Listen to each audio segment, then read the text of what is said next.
Hi guys, welcome back to another Form Check Friday video. In today's video we're going to be looking specifically at the bodyweight exercise called the reverse lunge. Okay, so reverse lunges show up quite a lot in the Bodyweight 365 program, and it's really important that we focus on your technique because this is very much a hip and a knee dominant movement, so there is a slight risk of injury if you do get this movement wrong. There are some key pointers that you want to focus on when you're looking at reverse lunges.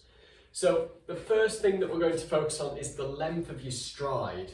Okay, so if you were watching a reverse lunge from the side here, as I go backwards into the lunge, it's really important that I take a big stride coming back into my start position, because if I don't take this stride, it's going to be very hard to really open up the hips and get that back knee down towards the floor in order to generate the stress through the tops of the thighs here to get the benefit from that lunge position. Okay, so quite often what we see is when people struggle to do reverse lunges, it's because they don't take a big enough stride. They take a really narrow stride here and they end up collapsing down into the movement because they've not opened up that hip area in an adequate amount to get the benefit of the movement.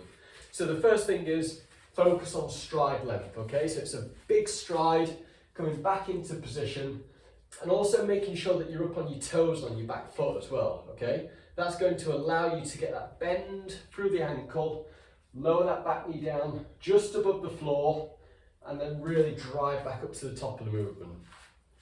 The second thing to look at is the width of the stride, okay? So if you were watching a reverse lunge from the front position, quite often what we see is people end up being on almost like a tightrope. So when they take a stride back, their feet are in line.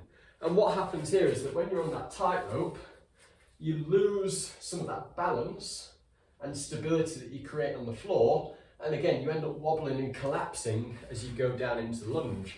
So actually making sure that your feet are spread out on the floor, instead of being on that tightrope, making sure that we've got the width through the stance first of all, so that we can drive off that front leg back up to the top of the movement.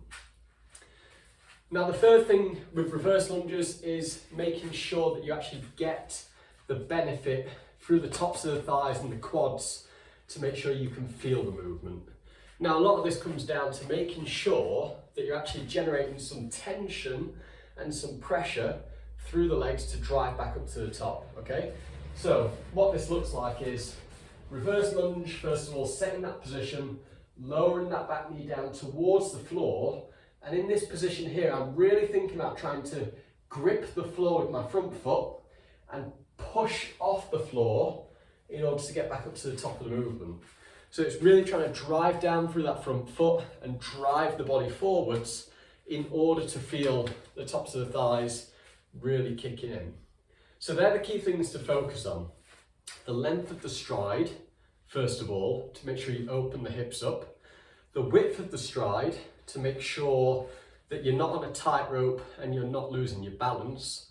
And also making sure that you're driving off that front foot, driving the body up and forwards to make sure that the quads are the key component of the body that are working on this specific movement.